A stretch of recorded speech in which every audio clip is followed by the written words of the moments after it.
Depois que chegaram os sacerdotes e os profetas, mandou entregar-lhes as vestes e, acompanhado por Jonadab, seu amigo, foi encontrá-los no templo, cuidando para que ninguém se misturasse a eles, pois, dizia ele, não queria que os profanos tomassem parte naquelas santas cerimônias.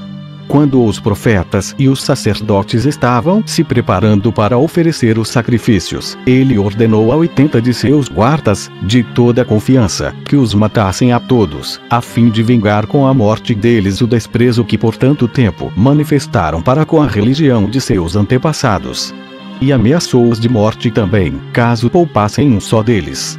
Os guardas executaram rigorosamente a ordem recebida e, também por ordem do rei, atearam fogo ao palácio real, a fim de purificar Samaria das muitas abominações e sacrilégios ali cometidos. Baal era o deus dos tírios, ao qual Acabe, para agradar a Etbaal, rei de Tiro e de Sidom, seu sogro, mandara construir e consagrar um templo em Samaria, ordenando profetas e todas as outras coisas necessárias para prestar honra a esse deus. Jeú permitiu, no entanto, que os israelitas continuassem a adorar os bezerros de ouro. Embora Deus tivesse isso como coisa muito desagradável, não deixou de prometer, por meio de seu profeta, que a posteridade de Jeú, por ter este castigado a impiedade, reinaria sobre Israel até a 4ª geração. Capítulo 7. Atalha, viúva de Jeorão, rei de Judá, tenta exterminar toda a descendência de Davi. Joiada, sumo sacerdote, salva Joás, filho de Acasias, rei de Judá, coloca-o no trono e manda matar Atalha. 387. 2 Reis 7:7. 2 Crônicas 22 e 23. Atalha, filha de Acabe, rei de Israel, e viúva de Jeorão, rei de Judá, vendo que Jeú matara Jorão, irmão dela, e que exterminava toda a sua descendência, não tendo poupado nem mesmo Acasias, seu filho, rei de Judá, resolveu também exterminar toda a descendência de Davi, para que nenhum dos descendentes deste pudesse subir ao trono.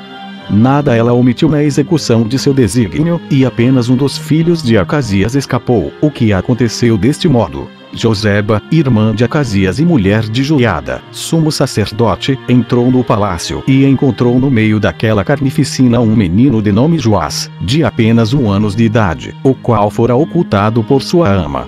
Ela então o apanhou e levou, sem que nenhum outro, a não ser o marido, tivesse ciência disso. Criou-o no templo durante os 6 anos em que Atalha reinou em Jerusalém. No fim desse tempo, Joiada persuadiu 5 oficiais a se unir a ele para tirar a coroa de Atalha e colocá-la sobre a cabeça de Joás. Obrigaram-se todos, com juramento, a guardar segredo e conceberam firme esperança de realizar o seu intento. Esses 5 oficiais foram depois a toda parte convocar, em nome do sumo sacerdote, os sacerdotes, os levitas e os principais das tribos a se dirigirem a Jerusalém. Depois que lá chegaram, Joiada disse-lhes que, se lhe prometessem com juramento guardar um segredo inviolável, comunicaria a eles um assunto muito importante para todo o reino, no qual ele tinha necessidade de seu auxílio. Eles prometeram-no e juraram.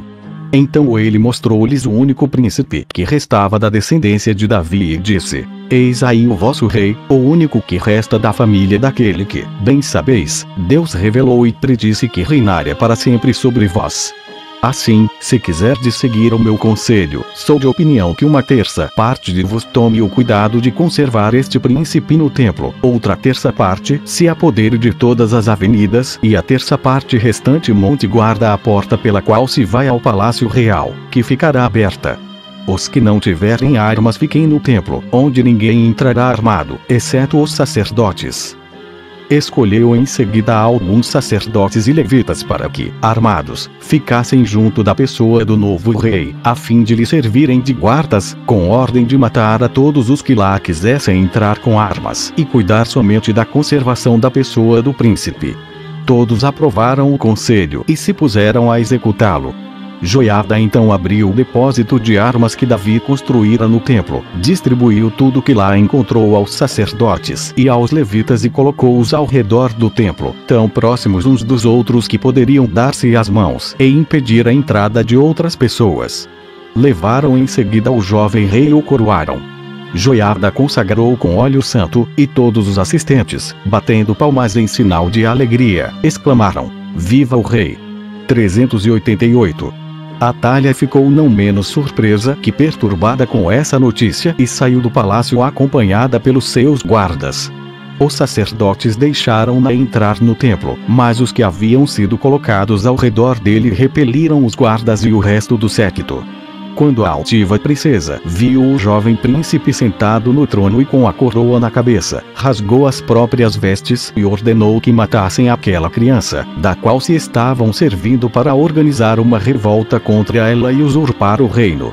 Joiada, em oposição, ordenou aos oficiais de que falamos que a agarrassem e a levassem à torrente de Cedron, para que lá recebesse o castigo merecido, pois não se deveria macular o templo com o sangue de tão detestável pessoa.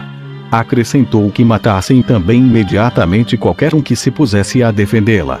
Executou-se em seguida a ordem. Quando ela estava fora da porta, por onde saíam as cavalgaduras do rei, mataram-na. 389. Depois de tão grande mudança, Joiada mandou reunir no templo todos os que estavam armados, bem como o povo, e os fez jurar que serviriam fielmente o novo rei, velariam pela sua conservação e trabalhariam pelo progresso do reino. Obrigou Joás a prometer, de sua parte, também com juramento, que prestaria a Deus a honra que lhe era devida e jamais violaria as leis outorgadas por Moisés. Todos correram em seguida ao templo de Baal, que Atalha e seu marido, o rei Jeorão, haviam feito construir para agradar ao rei Acabe, em detrimento do Deus verdadeiro e todo-poderoso, e o derrubaram, arrasando completamente. Mataram ainda Mata, que nele era o sacerdote. Joiada, segundo a determinação do rei Davi, entregou a guarda do templo aos sacerdotes e aos levitas, determinando que 2 vezes por dia oferecessem a Deus sacrifícios solenes, como a lei mandava, acompanhados de incensação, e escolhessem algum dos levitas para guardar as portas do templo, para só deixarem entrar quem estivesse purificado. Depois que o sumo sacerdote assim dispôs todas as coisas, levou do templo para o palácio real o jovem príncipe, acompanhado por aquela grande multidão. Puseram-no sobre o trono. As aclamações de júbilo renovaram-se, e, como não havia ninguém que não se julgasse feliz, porque a morte de Atalha lhes causava grande tranquilidade, toda a cidade de Jerusalém passou vários dias em festas e banquetes. O jovem rei, cuja mãe se chamava Zíbia, era da cidade de Berseba e tinha então, como já dissemos, apenas 7 anos. Foi muito religioso e zeloso das leis de Deus durante o tempo em que Joiada viveu e desposou, por conselho deste, 2 mulheres, das quais teve filhos e filhas. Capítulo 8. Morte de Jeú, rei de Israel.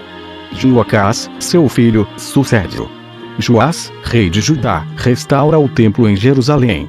Morte de Joiada, sumo sacerdote.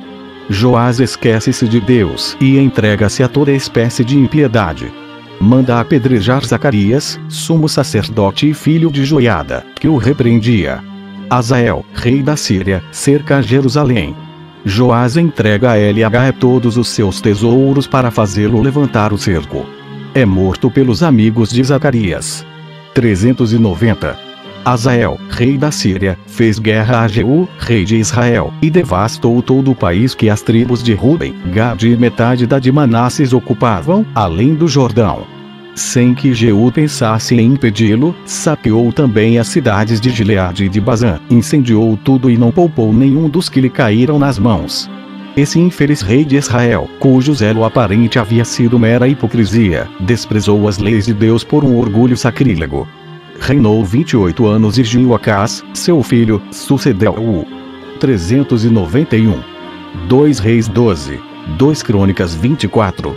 Como a conservação do templo fora inteiramente negligenciada sob o reinado de Jeorão, de Acasias e de Atalha, Joás, rei de Judá, resolveu restaurá-lo e ordenou a Joiada que enviasse levitas a todo o reino para obrigar os súditos a contribuir cada qual com meio cido de prata.